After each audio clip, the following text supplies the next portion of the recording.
L'Attaque des Titans, mon animé préféré. Tellement d'émotions, d'action et de plot twist avec son lot d'épisodes légendaires. Et c'est justement de ça dont on va parler aujourd'hui, des meilleurs épisodes de la série. Je vais pas faire un top car je trouve que ça sert à rien de les classer, donc je vais les faire par ordre chronologique. En plus, ça vous évite de vous faire spoiler si vous n'êtes pas à jour. Pour pas que la vidéo soit trop longue, je vais la faire en plusieurs parties, donc soyez sûr de vous abonner et de mettre la cloche pour pas manquer la suite. C'est parti, générique.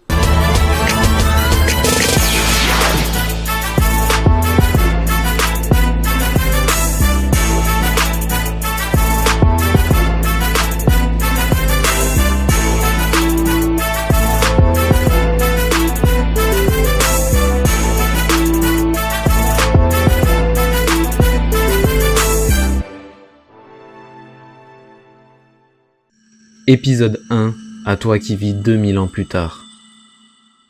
Ça fait 10 ans maintenant, 10 ans que cet épisode est venu bouleverser le monde des animés comme aucun premier épisode ne l'avait fait. Un épisode tellement légendaire qu'il a été pour beaucoup la raison pour laquelle ils ont commencé à regarder des animés. La première scène de l'épisode restera gravée dans l'histoire avec son incroyable plan du titan colossal et le discours de la voix off. Ce jour-là, l'humanité s'est rappelée de la terreur d'être dominée par eux. Quand on y fait attention, on remarque que cet épisode nous introduit en fait à la majorité des entités qui seront importantes dans la suite de l'œuvre. On nous montre la garnison et le bataillon d'exploration qui seront tous des points centraux du scénario. Les motivations finales des personnages principaux y sont aussi déjà clairement introduites. Armin veut voir le monde en dehors des murs, Eren veut la liberté absolue et Mikasa souhaite protéger ce dernier. Et il y a évidemment la scène du rêve d'Eren au début de l'épisode qui deviendra très importante par la suite.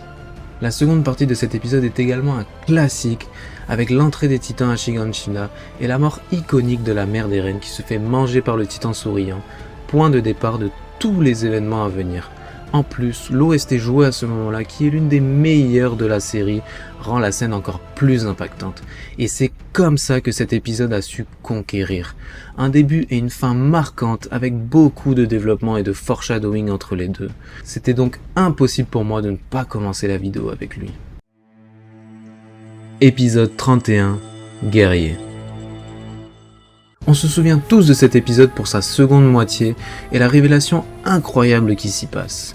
Après plusieurs épisodes sous tension, on s'attend à ce que le rythme se calme et c'est cette impression qui nous est donnée dans la première moitié de l'épisode. Jusqu'à ce que Reiner prenne Eren par surprise et nous par la même occasion, en annonçant l'une des plus grosses révélations de tout l'animé, mais comme si de rien n'était. La scène paraît lunaire.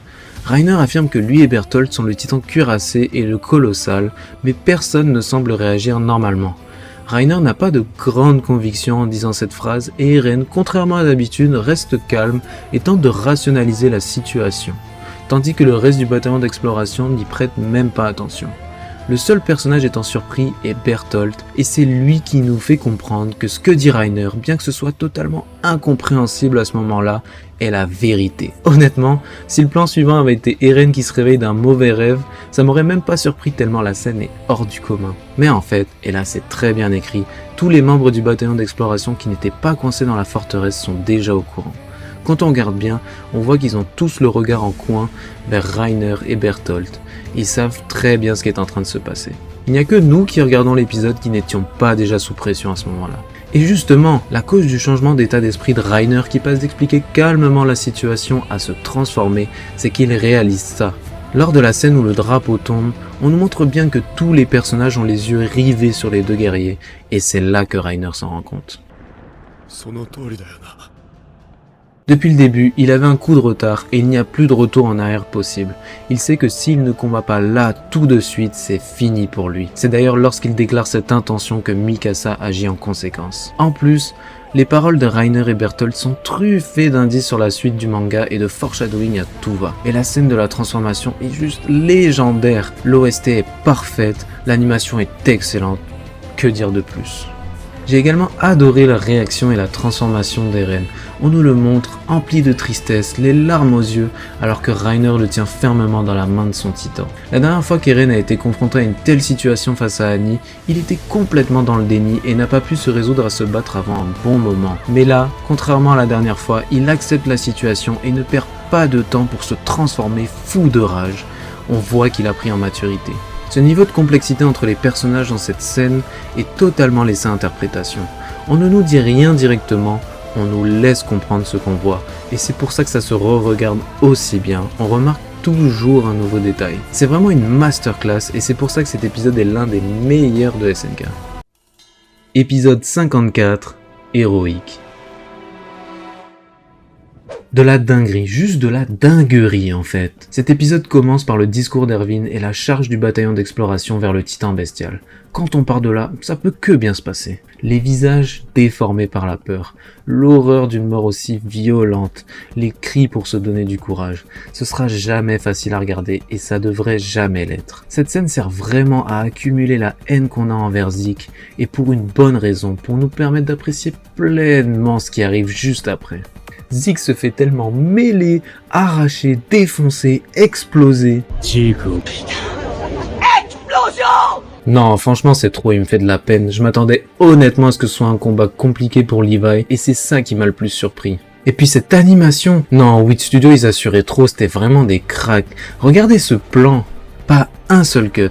La caméra suit Levi tout du long, c'est toujours fluide, et l'animation sur la bouche du titan quand il tombe, c'est incrédible. I need help. What kind of help? I need somebody to help me. Ces 5 premières minutes auraient suffi à elles seules à faire entrer cet épisode dans le classement, mais tout le reste de l'épisode est aussi bien. C'est ça qui est fou. That's why he's the GOAT. La deuxième partie de l'épisode se concentre sur les combats prenant place dans l'enceinte de Shiganshina. L'affrontement entre Eren, Armin et Bertholdt est superbe. Eren qui tombe du mur et qui nous fait croire que tout est perdu. Armin qui s'accroche à Bertholdt quitte à finir brûlé vif. La tension ne fait qu'augmenter à chaque seconde. Le fait que ce combat soit entremêlé avec celui de Reiner dans la réalisation est une super idée. On ressent vraiment que les deux prennent place au même moment et qu'aucune aide n'est disponible. Tout le monde est bien trop occupé. On a deux combats opposés dans leur fonctionnement, l'un reposant plus sur la force brute et l'autre sur la stratégie. Cependant, la stratégie a souvent une contrepartie, et c'est là qu'Armin démontre une bonne fois pour toutes son courage, dans une scène absolument magnifique et poignante. Ce qui est bien ici, c'est qu'on apprend en même temps que Bertholdt ce qu'est la réelle stratégie, lorsqu'on voit qu'il ne reste plus que du durcissement là où Eren était tombé. On n'a pas non plus le temps de saisir, on se laisse surprendre par le scénario et Eren qui vient finir le titan colossal. Il a enfin pris sa revanche. Cet épisode était donc un épisode de victoire, la victoire de l'humanité contre les titans. C'est d'ailleurs pour ça qu'Eren finit son combat sous sa forme humaine et non dans sa forme de titan. Et comme pour toutes les victoires dans SNK, elle s'est faite au prix de nombreuses vies, nous laissant cet arrière-goût amer. C'est cette nuance qui fait de cet épisode un si beau spectacle. Épisode 55, Soleil de minuit. On enchaîne directement avec l'épisode suivant, Soleil de minuit. Pas de récap, pas d'opening, on n'a pas le temps, il se passe trop de choses dans cet épisode. Eren n'a même pas le temps de savourer sa victoire ou de pleurer la prétendue mort de son ami que Zeke se pointe et commence à lui parler de son père. Mais il est vite mis en fuite par Levi qui le poursuit toujours plein de haine. C'est dommage, j'aurais aimé en savoir plus, et si on le laissait parler? Ok, j'ai rien dit, fais tes affaires, hein. Mais c'est alors que Levi s'apprête à continuer de pourchasser le bestial que le point central de l'épisode s'enclenche. Armin respire, il est toujours en vie. Il n'y a qu'une seule façon de le sauver, utiliser l'injection de sérum de titan et lui faire manger Bertholdt. Mais on est dans SNK et on le sait, rien ne peut être aussi facile, c'est pour ça que Floch ramène le commandant Erwin, lui aussi mortellement blessé. Puisqu'il n'y a qu'une injection, il va falloir choisir qui sauver entre le commandant du bataillon d'exploration et sûrement sa recrue la plus prometteuse. Ce moment nous montre quelles sont profondément les valeurs des personnages impliqués dans cette décision. Depuis son entrée dans l'armée, Eren a toujours suivi les ordres de ses supérieurs, surtout de Levi. Mais là, pour la première fois, il n'a aucune hésitation. Il défie immédiatement Levi et est prêt à se rebeller pour sauver son ami. Sauver Erwin, son commandant, n'est même pas une option pour lui. Mikasa, elle, a toujours privilégié Eren et Armin par rapport à sa hiérarchie, donc sa réaction n'est pas surprenante. Ce qui est intéressant avec Levi, c'est qu'il justifie le choix de sauver Erwin par des arguments rationnels, mais lui aussi est totalement sous l'emprise de ses émotions. Erwin est l'une des seules personnes qu'il respecte de tout son cœur, et surtout, il vient de lui faire une promesse qu'il n'a pas pu tenir. Floch lui non plus ne pense pas rationnellement, mais la raison qui explique son choix est différente. Il en veut à Erwin, il pense que c'est un démon, il lui en veut d'avoir mené tous les autres vers la mort, il est en colère contre lui. C'est pour ça qu'il estime qu'Erwin mérite de continuer à vivre dans l'enfer qu'est le monde cruel de l'attaque des titans. C'est vraiment bien fait, car il est évident que des personnages aussi impliqués et confrontés à un choix aussi difficile ne peuvent pas faire autrement que de se laisser guider par leurs émotions. Que ce soit de l'amour, du respect ou de la colère, lorsqu'on se retrouve dans une situation difficile, il est impossible de faire pleinement la part des choses. Certains diront que la décision finale de Levi de réanimer Armin n'est pas logique et qu'il s'est laissé guider par ses émotions. Et ils ont à moitié raison. Comme je l'ai dit, c'est bien les émotions qui depuis le début sont maîtresses de cette décision. En repensant au discours de Floch et d'Eren, Levi s'en rend compte. Ramener Erwin ne voudrait dire qu'allonger la durée de sa souffrance. Lui qui le respectant n'a pas pu se faire à cette idée et l'a donc laissé échapper à cet enfer. Plutôt que de faire souffrir son ami, il a préféré laisser vivre l'espoir d'Armin qui lui n'a jamais succombé à la haine. C'est vraiment beau comme message et ça fait plaisir d'avoir des personnages humains et non des personnages totalement monolithiques. Et d'ailleurs on n'en parle pas assez mais c'est une dinguerie. Qui aurait cru en regardant la saison 1 que Armin finirait par devenir le titan colossal? Sérieusement, c'est l'un des plus gros glow-up de l'histoire. Épisode 58, le titan assaillant. À peine 3 épisodes plus tard, on est dans une ambiance complètement différente. Le passé, le présent et le futur s'entremêlent et on a droit à de grosses révélations. Eren apprend qu'il ne lui reste plus que 8 ans à vivre et Armin 13. On en apprend plus sur les titans, on sait désormais qu'il y en a 9 primordiaux et si on fait le compte, il nous en reste toujours un à découvrir. On apprend également enfin le nom du titan d'Eren, le titan assaillant. Shingeki no Kyojin en japonais, et oui, c'est le putain de nom du manga. Isayama est tellement au-dessus que même le nom de son manga avait un sens caché, tellement que toutes les traductions sont fausses. Si ça avait été moi le publieur en France, j'aurais assumé mon erreur et j'aurais changé le nom. On lirait plus l'attaque des titans, on lirait le titan assaillant. Franchement, j'ai vraiment trouvé ça super. Dans SNK, on peut jamais être sûr de rien, même du titre, c'est dire le niveau. C'est également dans cet épisode qu'Eren comprend que pour passer à travers le pacte de non-agression du titan originel, il faut qu'il entre en contact avec un titan de sang royal, ce qui va être très important pour la suite. Les plus attentifs, dont je ne faisais vraiment pas partie, auront déjà compris ce que ça implique. Mais là où cet épisode brille particulièrement, c'est dans sa dernière scène. Quand Kruger évoque Mikasa et Armin, j'ai vraiment eu des frissons. C'est tellement énigmatique et à la fois tellement évident quand on connaît la suite, c'est vraiment une pure scène à la SNK. Globalement, comme les autres dans cette liste, l'épisode 58 est excellent.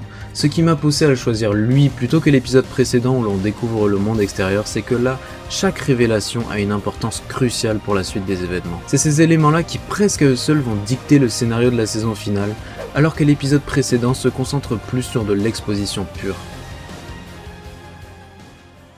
Mikasa? Armin? Dare no koto da? さあ、わからない。誰の記憶だろう。 Et voilà pour cette première vidéo sur les meilleurs épisodes de l'attaque des titans.